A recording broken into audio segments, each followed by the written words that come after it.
সবাইকে। মা ছোটবেলায় যেভাবে জাম ভর্তা খেত সেভাবে আজকে আমাদের করে দিচ্ছে।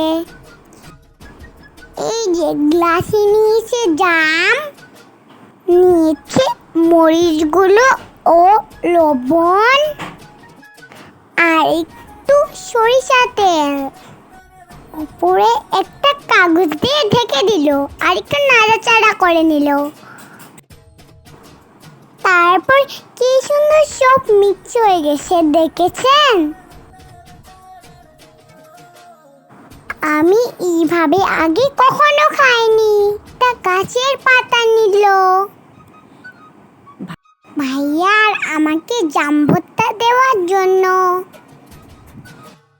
কি সুন্দর জাম ভর্তাটা, ইয়াম্মি।